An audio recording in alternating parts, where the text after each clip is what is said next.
You ever get distracted when you're leading? Yeah, man. I mean, I try not to. So I think the worst time that I ever got distracted was I was playing my guitar on a Sunday. It was the 9 a.m. service, and then one of my guitar strings broke. You remember that? I remember that. One of my guitar strings broke, so like I played through the first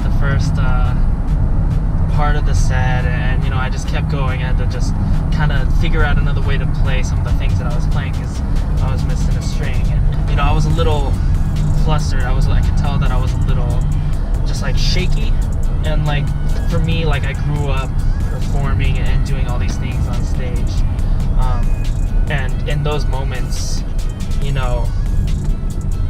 I was the focus point. I was the reason that people were there.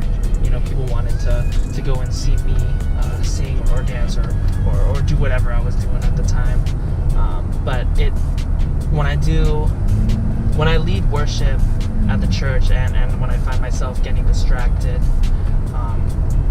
oftentimes I just need to take a step back and remember and realize that it's not about me. Like there's nothing that I can do, there's nothing that can happen around me that can derail the plan that God has set out for that day. And so that's the way that I refocus whenever I get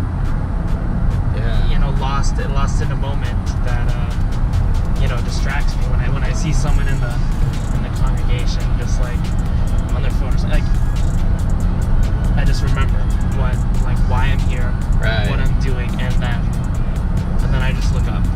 That's kind of how I focus.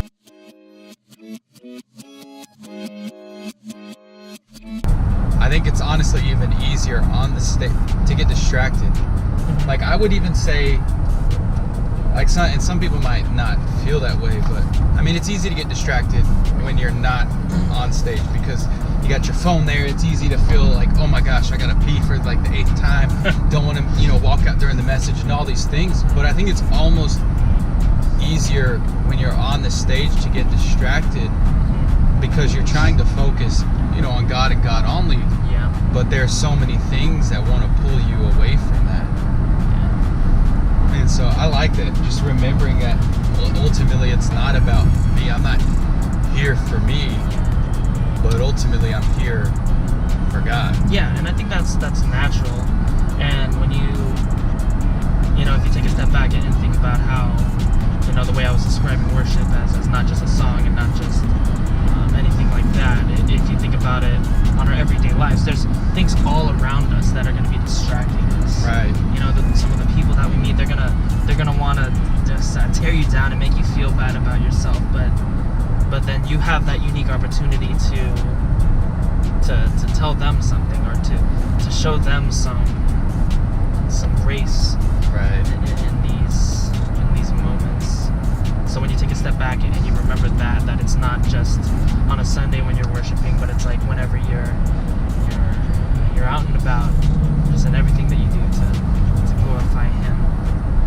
There used to be that thing. What would Jesus do? Yeah. But I feel like I remember Mike saying it one time. He said, rather than what would Jesus do, it's like what can I do to be more like Jesus in Right. this situation. And so when I think about that, I know that when I remember that Jesus lived His life to glorify God and all those things, that's kind of good. Gosh, man, that's really good. I like it. Helps me refocus. Right. And so it's like almost like you're training yourself on those days in the week. And then when you get to Sunday, it's game day. It's that big day where everyone comes together. Church, everyone comes to get some healing, to get refreshed, to feel just loved on when you're hurting or whatever. And that's why I feel like as a worship leader, it's so important to really be prepared. Right. Not just musically or anything like practicing the songs, but just like also preparing your heart for all of the distractions that can